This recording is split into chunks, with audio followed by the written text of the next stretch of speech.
नाज़रीन इस वक्त मेरे साथ मौजूद हैं model actress host Zunaira Mahim. Ma'am आप जो है दुआ ज़हरा के घर गई हैं, ज़हीर अहमद की फैमिली से मिली हैं। आपने किस तरह असेस कर लिया कि दुआ ज़हरा और ज़हीर अहमद हक पर हैं? लाहौर हाई कोर्ट ने, लोअर कोर्ट्स ने, सिंध हाई कोर्ट, इवन के पुलिस ने, सब ने जो है वो लड़की की स्टेटमेंट के अकॉर्डिंगली ज़हीर फैमिली और दुआ के हक में फैसला दिया। ज़हीर अहमद के अभी तक कोई वालिदैन में से ना बहन भाई से कोई भी मीडिया के सामने नहीं आया और ना ही ज़हीर अहमद का घर अभी लोगों ने देखा है। पूरी दुनिया जानती है कि ज़हीर का जो घर है वो पंजाब यूनिवर्सिटी के अंदर उनको सरकारी रिहाइश का मिली हुई थी। आपका जो झुकाव था वो दुआ ज़हरा की तरफ था। आपने उसको उस पूरे इंटरव्यू में आपने एक दफा भी उसको कायल नहीं किया कि अपने माँ बाप के पास जाए, वो माफी मांगे, उनसे सुलह करे। बालिग है, आकिल है, वो अपनी मर्जी से शादी कर सकता है, ये कानून कह रहा है, ये मैं नहीं कह रही। आप ऑन कैमरा बताएंगे ये प्लांटेड था या नेचुरल थी? नहीं, ऐसा नहीं था। अल्लाह ना करे अगर ज़हीर अहमद कुछ हर्ट करता है दुआ ज़हरा को, जैसे उसके वालिदैन सोचते हैं ज़हीर अहमद के बारे में, तब आपका रद्द-ए-अमल क्या होगा? क्रॉस चेक किया, ऐसी कोई भी बात नहीं है। मैम कुछ यूट्यूबर्स ने आपसे बहुत तलख सवाल भी पूछे जो उनके पूछने बनते भी थे उस मौके पे, लेकिन मैंने देखा कि वो भी काफी जो है हाइपर हो गए थे सवाल पूछते, और आपका आंसर भी हाइपर तरीके से ही बाहर आया। हर एक का हक होता है कि वो सख्त से सख्त सवाल कर सकता है, लेकिन जो जर्नलिज्म मैंने पढ़ा है और जो मीडिया एथिक्स मैंने सीखे हैं आजकल के लोगों को, वो बिल्कुल भी नहीं आते। वो टीआरपी के लिए जो है ना वक्ती तौर पे ये इस तरह की चीजें जो है ना चीपनेस। मेहदी काज़मी साहब अपने सर पे कुरान मजीद रख रहे हैं, उसके बाद आपके अंदर में क्या फीलिंग है? कहीं आप गलत तो नहीं, कि आपको ये एहसास तो नहीं हुआ? अगर एक शख्स कुरान पाक को उठाकर बीच में ये कहता है कि मैं अल्लाह की जात को ले आता हूँ, फिर उसके बाद कोई बात करना नहीं बनता। मेहदी काज़मी साहब ठीक निकल आते हैं तो फिर क्या आप वाकई माफी मांगेंगी जाके उनसे? मैं सच्ची हूँ, मैं इस पर डट गई हूँ। मैंने किसी से कोई माफी नहीं मांगी। मैंने उनके वालिदैन से कहा था कि अगर मेरी इंफॉर्मेशन शेयर करने की वजह से आपकी कोई दिल आजारी हुई है तो मैं उसके लिए आपसे माजरत खा हूँ। अस्सलाम वालेकुम नाज़रीन, मैं हूँ आपका मेज़बान इर्तज़ा भट्ट और आप देख रहे हैं आरपी प्रोडक्शन। नाज़रीन इस वक्त मेरे साथ मौजूद हैं model actress host Zunaira Mahim. जी मैम, बहुत शुक्रिया आपने टाइम दिया। Thank you. जी मैम, आज आप जो है मशहूर तो आप हर चीज़ में हैं, लेकिन जो आपकी वजह शोहरत जो है, जो आप इस टाइम लबों पे लोगों के है टॉपिक, वो है दुआ ज़हरा का। जब से आपने इंटरव्यू लिया हर कोई आप पे तनकीद कर रहा है, कुछ लोग अच्छे भी हैं, कुछ लोग बुरे भी हैं। तो मैम कुछ सवाल हैं जो मैंने आपसे पूछने हैं, तो मेहरबानी फरमा के आपने जवाब दिया और हाइपर ना होगा, क्योंकि मैंने आपके एक दो इंटरव्यूज़ देखे हैं, एंकर ने भी तलक सवाल पूछे यहाँ से और आपने भी वैसे ही जवाब दिया है। तो मैं चाहता हूँ कि मैं भी आपसे नॉर्मल क्वेश्चन पूछूं और आप भी वैसे जवाब दें। जिस तरह का लहजे में आप सवाल पूछेंगे वैसे ही लहजे में आप जवाब पाएंगे, तो ये मेरा राइट है। देखें, तनकीद करना सबका हक है, लेकिन उसको गलत रंग देना टीआरपी की खातिर वो बुरा है, उसको मैं कंडेम करती हूँ। आप पूछें क्या सवाल चलें। पूछें। बिल्कुल मैम, आप जो है दुआ ज़हरा के घर गई हैं, आप दुआ ज़हरा से मिली हैं, ज़हीर अहमद से मिली हैं और ज़हीर अहमद की फैमिली से मिली हैं। आपने किस तरह असेस कर लिया कि दुआ ज़हरा और ज़हीर अहमद हक पर हैं? मैंने दुआ ज़हरा के घर यानी कि उसके ससुराल जाके इस चीज़ को असेस नहीं किया, बल्कि पहले दिन से ही जो शवाहिद हमें मिल रहे थे, जो रिपोर्ट्स हमें मिल रही थी, वहाँ से ही इसका सिलसिला शुरू हुआ था। जैसे कि आप लोग जानते हैं कि जब एक लड़की 16 तारीख को अपने घर से निकलती है और वो अपनी मर्ज़ी से आती है, तब तक केस क्लियर नहीं था। उसके वालिदैन का ये कहना था कि उनकी बेटी अगवा हुई है, लेकिन जैसे ही उसकी सीसीटीवी फुटेजेस सामने आई थी और जैसे ही एसएचओ साहब ने अपनी रिपोर्ट तैयार की थी, जो पहली रिपोर्ट उन्होंने तैयार की थी, उसी वक्त उन्होंने कह दिया था कि ये जो लड़की है ये अपनी मर्ज़ी से गई है। फिर उसके बाद हमने पुलिस से और इर्द गिर्द के जितने भी हमारे सोर्सेज थे, फिर उसके बाद वकला थे, इन तमाम से हम लोगों ने वो शवाहिद इकट्ठे किए। शुरू में हमने सिर्फ सिंपली इसको रिपोर्ट करना शुरू किया, लेकिन शुरू में अगर कुछ लोगों ने मेरे वीडियोस देखे होंगे तो मेरी जो सिंपथीज़ थी वो दुआ ज़हरा के वालिदैन के साथ थी। फिर जब इसको तफरकेबाजी में लिया गया और फिर आगे चल के आपने देखा कि लाहौर हाई कोर्ट ने, लोअर कोर्ट्स ने, सिंध हाई कोर्ट ने, इवन के पुलिस ने, सब ने जो है वो लड़की की स्टेटमेंट के अकॉर्डिंगली ज़हीर फैमिली और दुआ के हक में फ़ैसला दिया। तो मेरी जो रिपोर्ट थी वो तो उसी की तस्दीक करती है। फिर उसके अलावा आप देखें कि जब भी आज तक ज़हीर फैमिली से हम लोगों ने कोई भी सवाल पूछा है, कोई ऐसा सवाल आज तक नहीं है ऑफ द रिकॉर्ड जो मैंने पूछे हैं कि जिसका उन्होंने मुझे जवाब ना दिया हो। मैम आप ये देखें, जैसे आप कह रहे हैं कि आपने ज़हीर की फैमिली से क्वेश्चन पूछे हैं, अब तक दुआ ज़हरा और इसकी फैमिली की हर चीज़ एक्सपोज हो चुकी है, इवन कि दुआ ज़हरा के बाकी बहन भाई, उनके माँ बाप और उनका इवन घर भी। आपको नहीं लगता कि दुआ ज़हरा के अभी तक ज़हीर अहमद के अभी तक कोई वालिदैन में से ना बहन भाई से कोई भी मीडिया के सामने नहीं आया और ना ही ज़हीर अहमद का घर अभी लोगों ने देखा है? तो ये लोग काफ़ी इस चीज़ के बारे में भी कह रहे हैं कि जिस बंदे का घर और वालिदैन मीडिया के सामने नहीं आया, वो बंदा किस हद तक लॉयल हो सकता है? पूरी दुनिया जानती है कि ज़हीर का जो घर है वो पंजाब यूनिवर्सिटी के अंदर उनको सरकारी रिहाइश का मिली हुई थी। सबसे बड़ा ये इस चीज़ का सबूत है कि अगर कोई गैंग होता तो ये कभी भी सरकारी रिहाइश गाह जो है खुद पंजाब यूनिवर्सिटी के अंदर ये लोग ना रह रहे होते, ये अंदर रह रहे थे। और अभी जो आजकल ये है अपना जो इनका ज़ाती घर है ये वहाँ पर मुंतकिल हुए हुए हैं, उसके बारे में भी सबको पता है। आपने बहुत सारे यूट्यूबर्स वहाँ पर पहुँचे हैं जिन्होंने जाकर वहाँ पर वीडियोज़ बनाए, उनके मोहल्लेदारों से पूछा है। लेकिन हाँ ये है कि कुछ प्लांटेड रिश्तेदार बीच में बन जाते हैं, कोई कुछ बन के आ जाता है, कोई कुछ बन के आ जाता है, तो वो सारे झूठे। लेकिन इनकी तमाम चीज़ें हम लोगों ने पता करवाई हैं। यानी कि आप जहाँ तक पहुँची हैं वो बिल्कुल करेक्ट जो प्लेसेस थी, बाकी जो लोग जा रहे हैं वो डमी या फेक जा रहे हैं। जी मैम, मैंने देखा कि आपने एक इंटरव्यू में ज़हीर से पूछा कि आप क्या करते हैं क्या नहीं, उसने आपको अपनी आमदनी भी बताई है कितनी है कितनी नहीं है। लेकिन चंद दिन पहले, 3 दिन पहले उसके एक दोस्त का, क्लास वालों का इंटरव्यू वायरल हो रहा है जिसमें वो बता रहा है कि ज़हीर अहमद करैक्टर लेस था शुरू से ही ये लड़कियों में दिलचस्पी लेता था और इसका ज़राए आमदन भी कुछ नहीं है। और मैं बजाते खुद एज एन एंकर मैंने हफीज़ सेंटर में विजिट भी किया है और वहाँ जाके इसके बारे में मैंने मालूमात हैं वो भी इकट्ठी की हैं, कोई शख्स भी इसको नहीं जानता। तो इसके बारे में क्या कहेंगे, क्या ये बात सच्ची की है उसने? अच्छा, तो हफीज़ सेंटर जाने वाले आप थे, मैं उसी शख्स को ढूंढ रही थी। अच्छा, मैं आपको ये बता दूं कि ये वीडियो मेरी भी नज़र से गुजरा था और सबसे पहले मैंने शब्बीर साहब से रब्ता किया था जो ज़हीर के बड़े भाई हैं, और ज़हीर से भी मेरा रब्ता हुआ था और मैंने इन दोनों से ये पूछा कि ये क्या सीन है भाई, कि सब लोग कह रहे हैं कि वो आपको जानते नहीं है। उसी वक्त शब्बीर साहब ने जिस शॉप पे वो काम करता था उनका कार्ड मुझे भेजा, सिर्फ नंबर नहीं भेजा, कार्ड भेजा।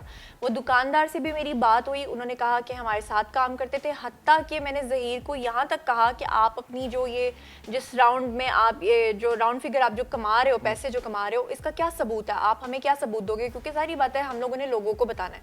तो उनके जो लॉयर हैं उन्होंने हमें उनकी स्टेटमेंट तक दिखा दी, हालांकि वो इस चीज़ के पाबंद नहीं है, वो सिर्फ क्वेश्चन का आंसर देने के पाबंद है, लेकिन उन्होंने हमें यहाँ तक दिखाया।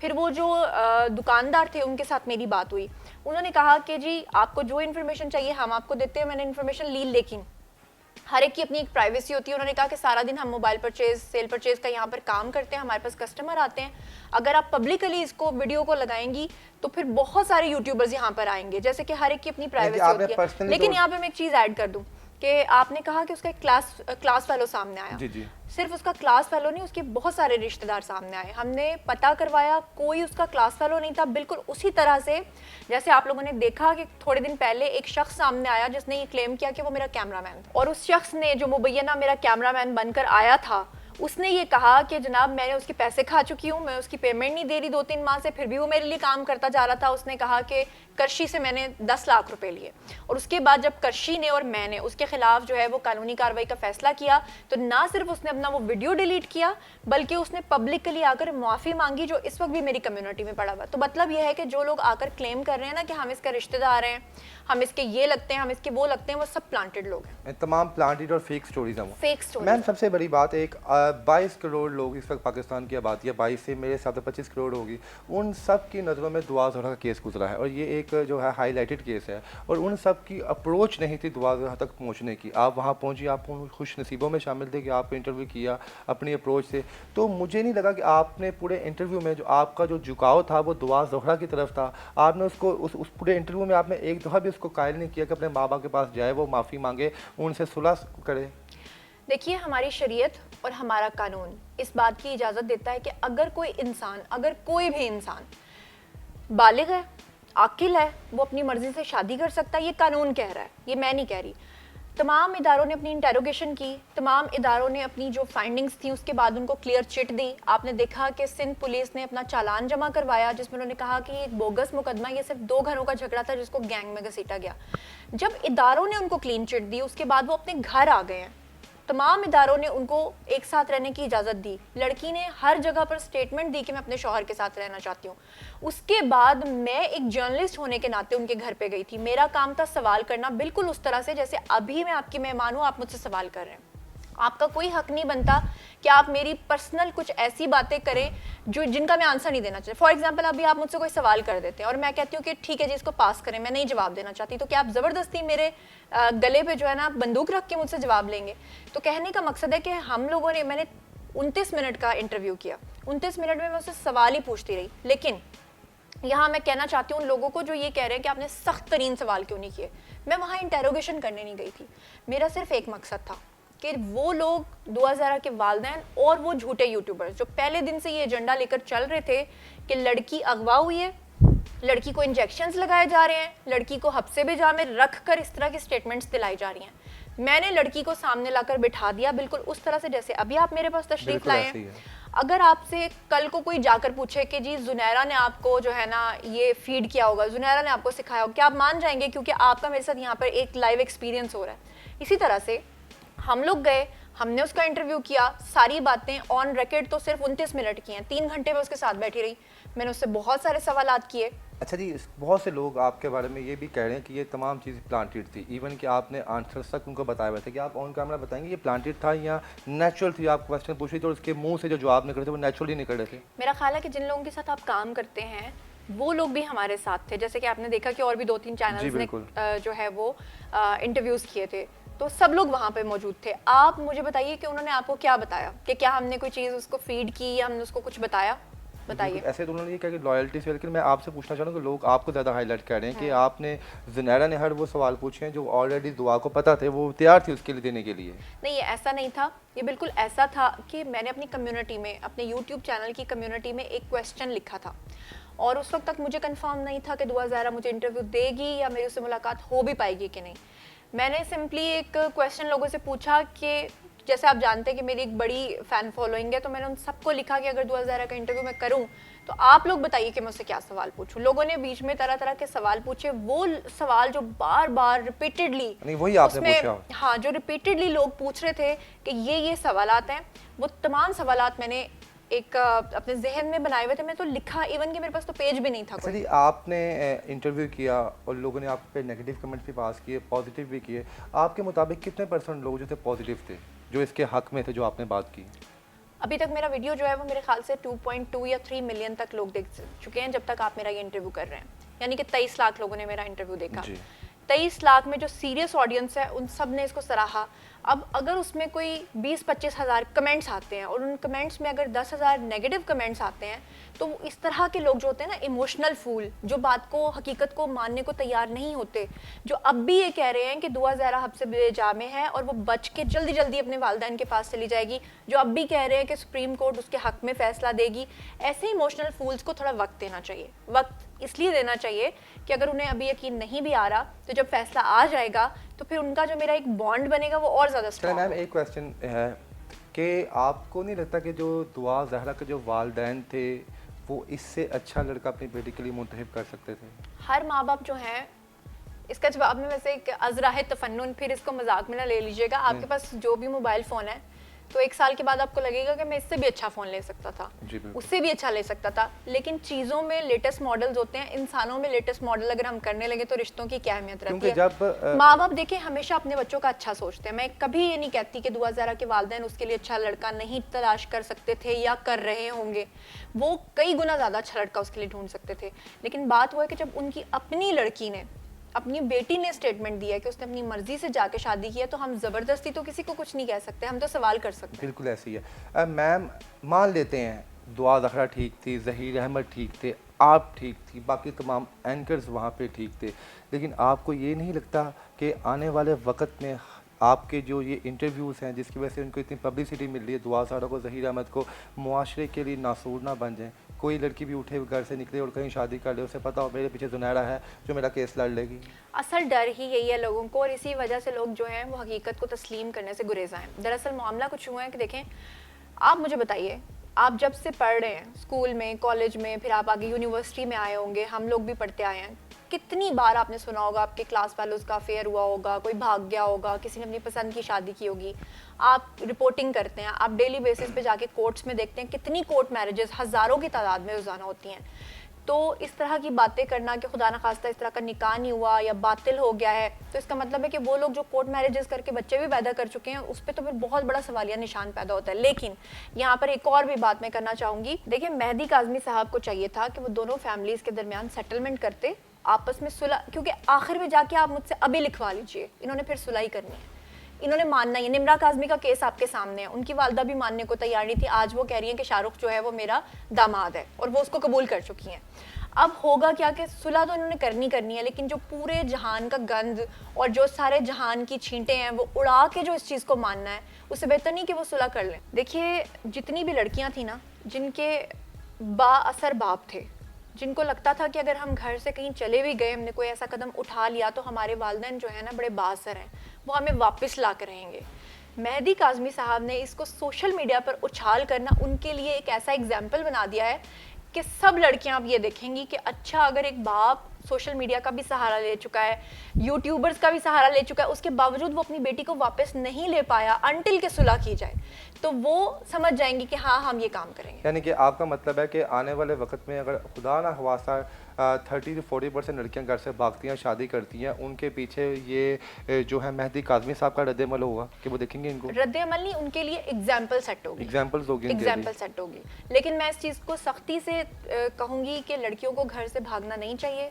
मैं साफ तौर पे कहूँगी कि दुआ ज़हरा की किस्मत बहुत अच्छी है कि उसको आगे एक अच्छा लड़का मिल गया जिसमें कोई ऐसी बात नहीं थी। खुदा ना खास्ता आप सोचें कि वो लड़की वहाँ से आती और यहाँ पर वाकई हकीकत में कोई गैंग होता या हकीकत में ऐसा कुछ होता तो फिर क्या होता। यानी ये एग्जाम्पल अच्छी एग्जाम्पल नहीं है, ऐसा होना नहीं चाहिए।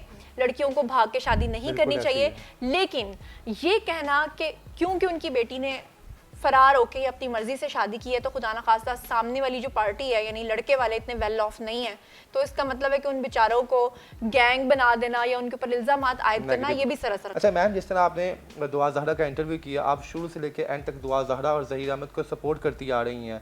अल्लाह ना करे अगर ज़हीर अहमद कुछ हर्ट करता है दुआ ज़हरा को, जैसे उसके वालिदैन सोचते हैं ज़हीर अहमद के बारे में, तब आपका रद्द-ए-अमल क्या होगा? अव्वल तो ये कि हम लोगों की जो फाइंडिंग्स हैं, जो हमने अपने तौर पे क्रॉस चेक किया, ऐसी कोई भी बात नहीं है। जहाँ तक बात है मियाँ बीवी के बीच में छोटे मोटे झगड़े हो जाते हैं, उसके लिए जिस दिन हम इंटरव्यू करने गए थे, हम तमाम लोगों ने मिलकर ये बात की थी कि हम हमेशा दुआ को सपोर्ट करेंगे। अगर कोई भी ऐसी चीज़ होगी हम उसके लिए खड़े होंगे। मैं पहले दिन से उसके लिए खड़े। कैसे सपोर्ट करेंगी आप? क्या वो आपके साथ को मिलेगी जुलेगी या उनकी सोशल एक्टिविटी आप लोगों को दिखाएंगी? अगर हाँ, मैं सोशल एक्टिविटी उनकी दिखाऊंगी। मैं वैसे भी मेरा दूसरा चैनल जो है वो व्लॉगिंग से रिलेटेड है। मैं डिफरेंट पर्सनैलिटीज़ के होम टूर्स करती हूँ, मैं व्लॉग्स बनाती हूँ, तो मैं लोगों को दिखाया करूँगी। मैम, कुछ यूट्यूबर्स ने आपसे बहुत तलख सवाल भी पूछे जो उनके पूछने बनते भी थे उस मौके पे, लेकिन मैंने देखा कि वो भी काफ़ी जो है हाइपर हो गए थे सवाल पूछते, और आपका आंसर भी हाइपर तरीके से ही बाहर आया। क्या आपको लगता है कि वो जानबूझ के ऐसे सवाल पूछ रहे थे कि जो आपको गुस्सा आए उनके ऊपर, या वाकई उनके सवाल रेलिवेंट थे इसके ऊपर? देखिए, हर एक का हक होता है कि वो सख्त से सख्त सवाल कर सकता है, लेकिन जो जर्नलिज्म मैंने पढ़ा है और जो मीडिया एथिक्स मैंने सीखे हैं आजकल के लोगों को, वो बिल्कुल भी नहीं आते। और उसमें ये होता है कि वो टीआरपी के लिए जो है ना वक्ती तौर पे, जैसे कुछ लोगों ने मेरे साथ किया है कि जो मेरे क्वेश्चंस थे उनके ऑर्डर्स चेंज कर दिए। यानी अगर आप मुझसे पूछ रहे हैं कि पाकिस्तान कब बना था, तो मैं 1947 के बजाय ये बता दूं कि कनाडा एक बड़ा खूबसूरत मुल्क है। तो लोगों ने वहाँ कमेंट सेक्शन में लिखा क्या आपने कैसा जवाब दिया, आपको जवाब देना नहीं आ रहा, अपने वीडियोस में आप इतना अच्छा जवाब दे रही हैं। तो ये इस तरह की चीज़ें जो है ना, चीपनेस, लेकिन लोगों के सामने अभी आप बात कर रहे हैं, पीछे साया नजर आ रहा है। जी बिल्कुल। लेकिन कुछ ऐसे भी यूट्यूबर्स थे, आकबत नानदेश, यहीं पे बैठी हुई थी मैं जब मैं उनके साथ रिकॉर्डिंग कर रही थी, और उन्होंने फेक फोटोशॉप साए बनाकर दिखाए लोगों को। तो मतलब इस तरह की हरकतें जो लोग करते हैं वो फिर एक्सपोज भी हो जाते हैं, क्योंकि जिन्होंने साए दिखाए थे बाद में लोगों ने उसको रिकन्फर्म करने के लिए बार बार मेरा इंटरव्यू देखा और देखा कि उसमें ऐसी कोई चीज नहीं थी। यानी कि जान के चीज ऐसे प्लान जानबूझ के या लाइव शोज में लोगों की नजर में कम कर देती करने की कोशिश करते हैं। फिर लाइव शो में क्या करते हैं कि जानबूझ के पहले पूरे इंटरव्यू में ठीक ठीक बात करते हैं, फिर एंड वाले सेगमेंट को थोड़ा जो है ना उसको तल्ख करने के लिए ना आपकी बात को काटते हैं, आगे से अपनी बात सुनाना शुरू कर देते हैं, जो कि सरासर गलत है। एक जर्नलिस्ट का हक होता है कि वो पहले सवाल करे और उसके बाद अगले बंदे को मौका दे कि वो जवाब क्या दे रहा है, उसके जवाब को आप टोक दें। कई लोगों के बारे में ये कमेंट्स भी नीचे आए हैं जब आपकी एक वीडियो एक फेमस यूट्यूबर के साथ लगी और मिलियंस में वीडियो गई, कई लोगों ने ये कमेंट्स किए हैं कि जुनैरा ने जान के इस चैनल को इंटरव्यू दिया ताकि उसके टीआरपी में इजाफा हो। देखिए, इसका सबसे बड़ा जवाब ये है कि अभी तक तकरीबन 10 मेन स्ट्रीम मीडिया चैनल्स मेरा इंटरव्यू कर चुके हैं और तकरीबन 10 के लगभग, बल्कि इससे भी ज़्यादा यूट्यूबर्स मेरा इंटरव्यू कर चुके हैं। यानी कि 20 चैनल्स को जो सोशल मीडिया पर हैं और मेन स्ट्रीम मीडिया, मैंने सबको मौका दिया है। मैंने किसी को ये नहीं कहा कि मैं सिर्फ मेन स्ट्रीम मीडिया पर आकर अपना नैरेटिव शेयर करूँगी, हालांकि मेरा अपना प्लेटफॉर्म मौजूद है।